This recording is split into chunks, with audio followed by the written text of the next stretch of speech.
Well, good Monday morning to you. Welcome to our Monday morning live edition of the Doctor's Nutrition Show. I'm your host, Jim Tabor, along with Doctors Jim and Janine Fox of Doctor's Nutrition. They're located on Callan-Lorraine Road in Gulfport, just south of Pass Road. We've been doing this every Monday morning for the past almost 10 years. And basically what it is, it's a live call-in show in which we mention a subject. We promoted it last week, and we ask you to call in and ask questions regarding that subject, because that's what the show is all about, helping you live a healthier lifestyle. You see the phone numbers on your screen there, 896-0713 or 800-349-0713. You call in your question and pass it along to our producer, and they will pass it along to us.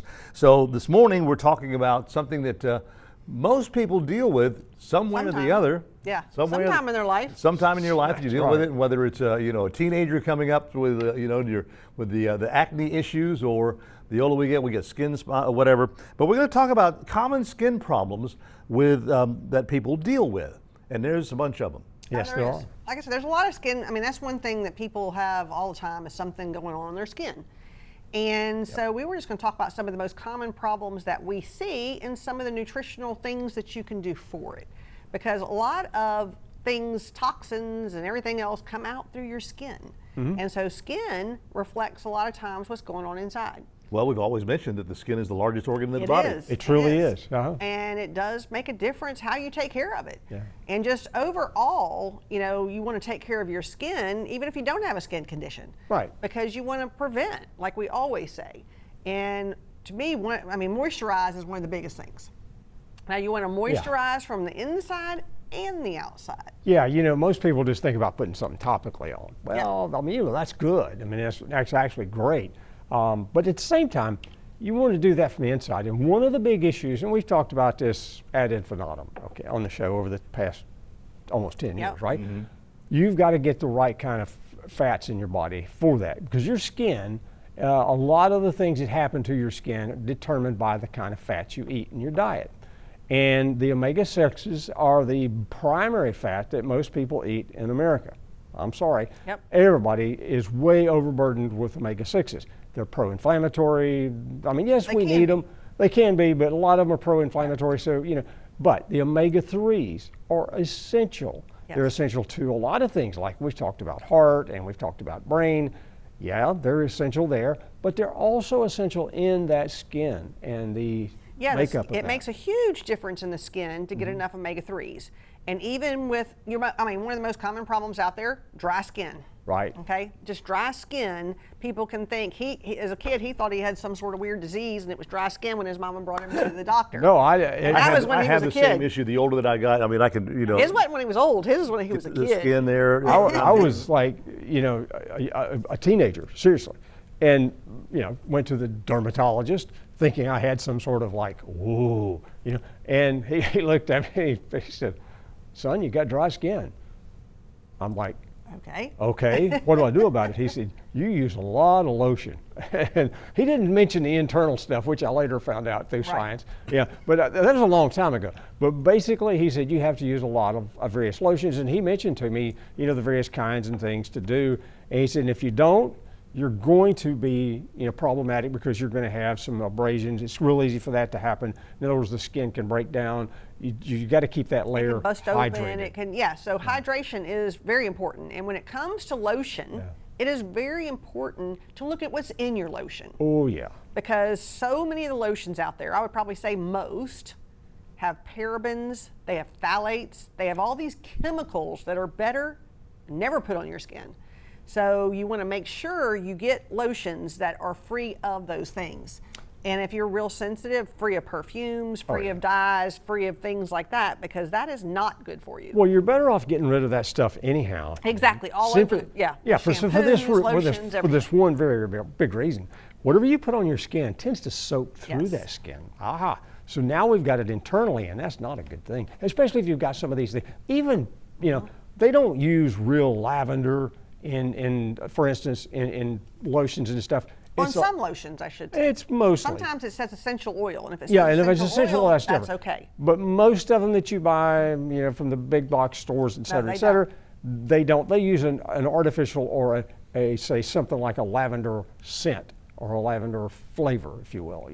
And so you're really getting a chemical of some sort in there, and it's going to soak in your skin Right, and so- in your body. So make sure you get your lotion, but one that is chemical free.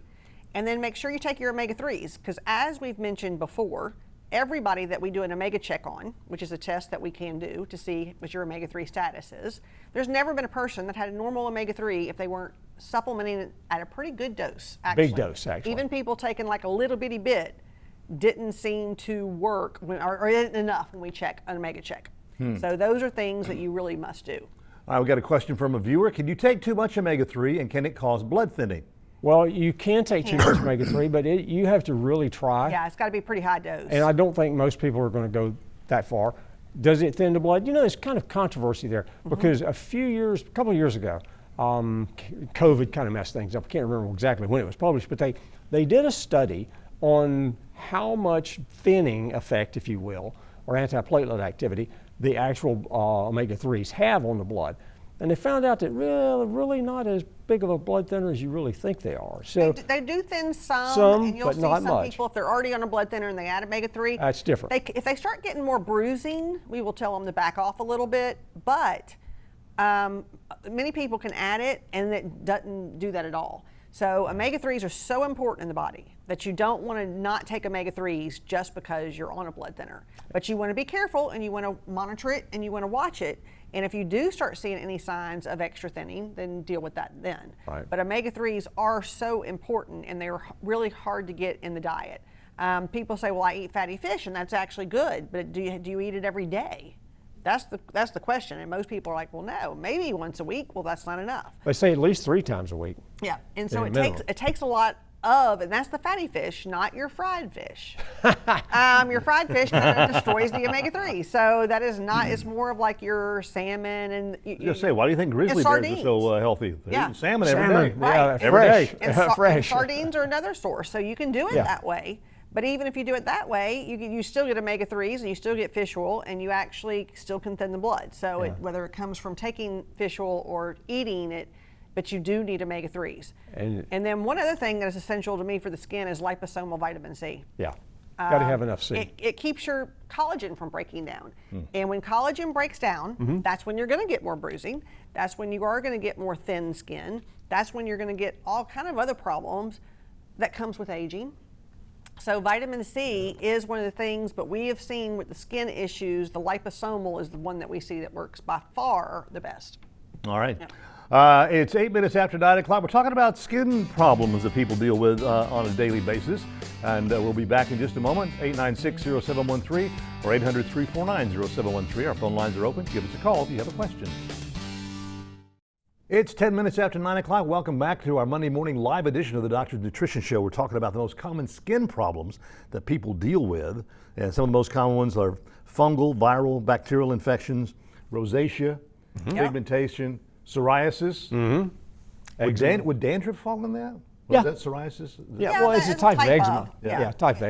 eczema. Eczema, skin cancer. I mean, we see a lot of different things, and acne is one, of course, you can see it at all ages. I mean, yes, you think of teenagers, but we see people come in as they're getting older. And it's A lot funny of- because doing the show this morning, what do I find for the first time? I can't tell you how long popped up on my face Yep. over the weekend. Yep. Pimple. Well, like I said, we do see it You're a getting lot. younger. And there's, You're getting younger. Oh, thank you. Oh, thank you, Lord. and there's differences in things that you can do for it. When it's bacterial acne, which a lot of times we do see in kids, and we do. The bacterial usually is in your forehead, your T-zone, things like that. It's usually, if it's bacterial, we'll use the Olivir. Yeah. Olivir is an olive leaf extract that is antibacterial, antiviral, antifungal, antiparasite. It is something that we use in a lot of different skin conditions, and we'll talk about some of the other ones in a minute. The other thing that we see as people are aging a lot of times is hormonal acne. Hormonal acne can get cystic, and we will see it where a beard goes right here, and then on your back or on your chest. I mean, so if you actually have back acne, chest acne, that's usually more hormonal. When it's hormonal, we tend to use DIM, diindolylmethane. Works really good for hormonal acne. It takes a little time. We always tell people it'll stop breaking you out, but you have to have those ones that are already there go away. Yeah. But those are the two things that we tend to use for acne. And always clean your face well. And again, always use products without those horrible chemicals. And that was one of my next question. Good soap to whatever you use to wash your face with. Again, always use things that are used to be cleansers and not just soap. I am not one on using soap on my face. I don't think I ever have. You don't just use your regular bar soap on your face. There's cleansers specifically for the facial area, and if you have acne, there will be cleansers specifically for acne. And again, no matter what you use, make sure that it's actually chemical free. I think, I don't know that we can overemphasize Yes. chemical free. There's over 10,000, and the reason that we don't know how many more over 10,000 is because nobody's taking time to count. Seriously, the government don't want you to know. Nobody. It's a conspiracy, okay? But I mean, there's 10,000 or more, I'd say a lot more, chemicals that are used in the food and stuff like the soaps and Cosmetics. blah, blah, blah, cosmetics, et cetera. And all that stuff winds up inside us. Yes. And that's the problem. Your body absorbs it. And a lot of Body them, absorbs it. A lot of them they call forever chemicals because then Yes, you can't get rid of the it. PFAS, and things like that. The big one is the BPA, and of course everything says now BPA free. Well, that's bisphenol A. The manufacturers are pretty smart people, okay? So they took out BPA, they put in BPS, bisphenol S. Gee, that's so much better, right? The jury's way still out on that one, okay? So that's the kind of thing you're up against. So you want to look for those things. And like, we were just talking, at a break here a little bit ago. One of the things that you can kind of almost be assured of is if you're buying something packaged by one of the big guys, one of the major players in this stuff, you're probably going to get those chemicals in there. That's what they use. It's cheaper to make things. It's a lot cheaper. And if you want the good stuff, it's probably going to be some little small manufacturer that a mom and pop operation kind of thing. More of a boutique type. Boutique kind of thing. And they will Not make. always. Not always, but and some mostly. of the bigger places are getting to where they're doing it because they're seeing how bad it is and people are looking more for products without it. So you just have to look. Yeah. And that way you'll know what you're getting. Right. But so anyway, for acne, face cleaners. You definitely want to clean your face. Well, that's because like you some of wanna the keep it grocery clean. stores that are more and more carrying more organic food. Right, Yes, exactly. exactly. Things are good. Things Because are going a people little are- bit more in that Yeah, direction. they As the people learn about this stuff, okay, if that, let's say Roundup is not good for me, well, gee, what do you got that don't have Roundup on it or in it? And that's what people are looking for. What do you have, grass-fed or grain-fed? Right. And because if it's grain-fed, it's got Roundup because Roundup was used on the grain. Okay, it's how they grow it. And even the deer hunters, I talked to one the other day, and he was so, I eat venison. Great. Do you feed it corn? Well, yeah. Okay. Where do you get your corn? Well, the feed store, right? Okay. You're getting the corn. It was grown genetically modified. It's got the Roundup in it. That's what they use to spray on it to keep down the weeds and stuff. So now you're actually putting that in the poor deer, and then of course you're eating the deer. And so you're getting it, by proxy, you're getting it through the animal meat that you eat. Not a good thing. No. So anyway, back to skin. Anyway, We deviate a little bit We here. mentioned other conditions that we use for with olive oil for skin, and there's a couple big ones that people out there we see a lot, and one is rosacea. Rosacea, we see a huge difference when people add olive oil. And it's I something we can't see believe quite how well commonly. it. I mean, they said I've had this for years and it's never went away. And the olive oil works really well for that. It also works now a little bit slower for vitiligo or the pigmentation loss that you get from vitiligo. We use olive oil in a lot of autoimmune problems, which vitiligo is an autoimmune problem. So if it is a skin condition caused by an autoimmune problem, we do tend to use olive oil. And on our olive oil, we'll use at least twice a day, maybe 2-3 times a day, depending on the severity of the problem. And we've had people over the years come in with these weird skin conditions with sores all over them, and they've been everywhere. They've taken everything, they've done nothing worked, and we put them on the olive oil and it clears up. So it's one of our also catch-alls if we don't know what to do with something, because it is antibacterial, antiviral, antifungal, antiparasite. So it kind of covers a lot of bases on and all that stuff can make skin conditions. So we do use it a lot with a lot of the skin conditions that come in. Yeah. Would you say skin cancer is probably the most serious skin condition? Oh, definitely. yeah, most serious, Skin yeah. cancer, if you have an area that you really think is a problem, you definitely want to go get it looked at by a dermatologist because they're the Exactly. professionals to be able to. Don't come I have show people it. ask me all Don't the come time show about it to these me. spots on the top of my Yeah. head, and I tell them I get them checked, Yep. every year. I Yeah. actually send a lot of people to, when they show me a spot on them, I'm like, I'm not really an expert in telling if it's skin cancer, but let's send you somewhere where you can. Because I do think you get that found early, you get it taken care of, and then it doesn't cause a problem. Right. If you don't get it taken care of, it can cause a big problem. That's true. Yes. So, I mean, skin cancers are very serious, and and it could even just be a rough spot that does not heal. That's true. So if a rough spot never goes away, no matter how much lotion you get put on it, go see a dermatologist and make sure that it's not anything more serious. All right. It's 17 minutes after 9 o'clock, 896-0713 or 800-349-0713. Our phone lines are open to you. Talking about your common skin problems this morning. We'll take a break and come back with this week's special. And welcome back. It's our final segment this morning at 20 minutes after 9 o'clock. Let's go ahead and take a look at what this week's special is.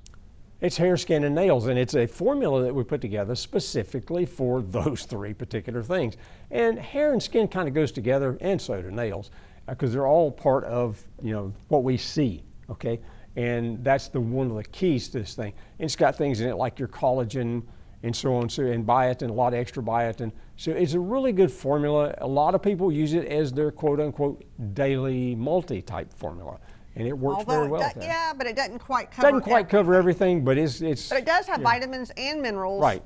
So that you get a lot of that that's important for the skin and hair and nails. But we just figured put that one on sale because that way anybody can take it. That one can usually be added to just about Anything. anybody and added to your multi. Yeah. It can be taken by just about anybody. Are there any skin conditions that are permanent?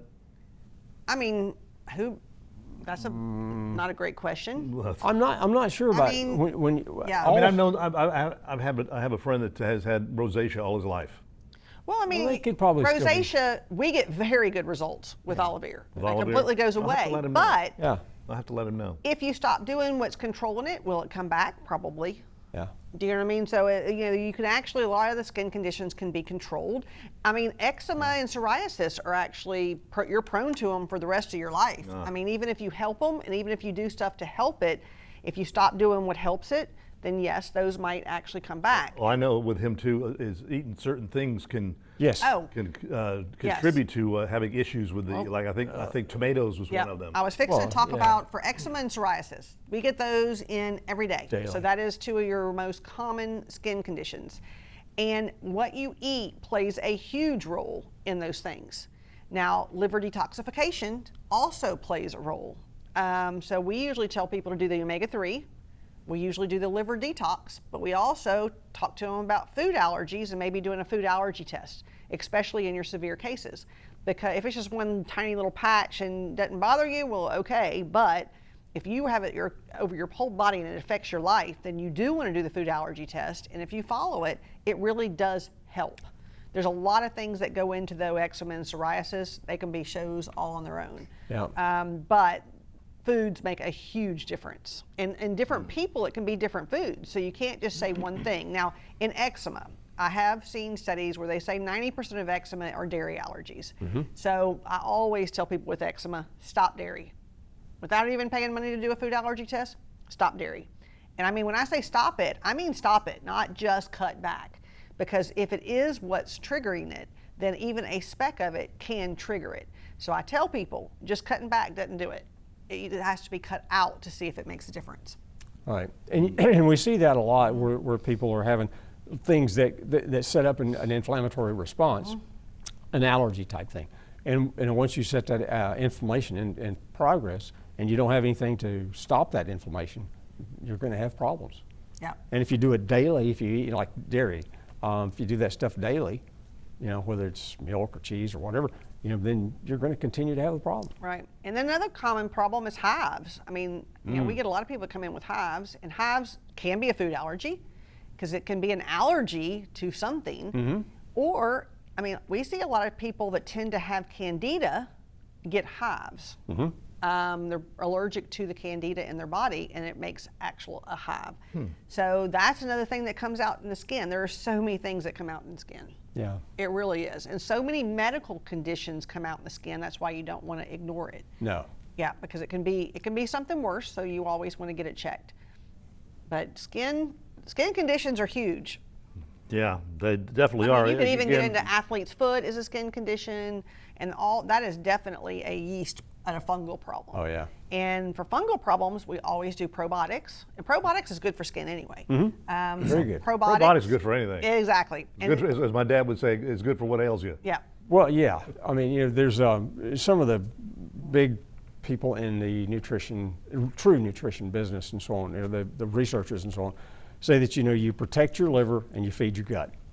Yep. And that's I mean, no matter what it is, you protect that liver and you feed that gut, and probiotics is part of that. Yeah. I got another question from a viewer. Should aloe vera be taken in liquid or cream for vertigo? Oh, Vitiligo, maybe? Vitiligo? maybe it's vitiligo. Yeah. That's not one. Actually, creams don't go internal, and if it is vitiligo, Yeah. vitiligo is an internal problem. So you would want to do it more in a liquid and make sure that liquid don't have any of the extra chemicals. I've seen a few aloes out there that does, but you want to make sure it is aloe for Internal use. consumption, right? internal Because there's use, some right. that aren't, and I mean creams aren't going to hurt, but they don't go internal enough. Yeah. Yeah. So you definitely want an internal in a liquid. Yeah. Oh, All right. definitely. Or a 89 capsule. We have aloe in capsules as well that are very concentrated in the active ingredient. Okay. 896-0713 or 800-349-0713. We have less than 3 minutes left. If you have a question you want to call in and ask regarding skin problems or anything regarding health, because that's what we're here for. Yeah. Help you. Probably sometime this week I'll be coming in to get my yearly blood work done. Yep. Cool. And we'll be talking about that in the next week or so. Matter of fact, next week is Open Line Monday. Yep. So Open you line. can call in with any kind of questions that you have. But we can't reiterate enough the importance of getting blood work done. Right. If you're not sure things are, and especially the more we mature, Exactly. the more we mature, Exactly. things pop up. It's like, where did that come from? Why am I experiencing this condition? So that's why it's good to get That's some why blood it's work good done. for prevention. We always stress prevention, and if you do things for overall health, you kind of help with skin issues. Keep from wrinkling as much. I mean, that's another big skin condition is wrinkles.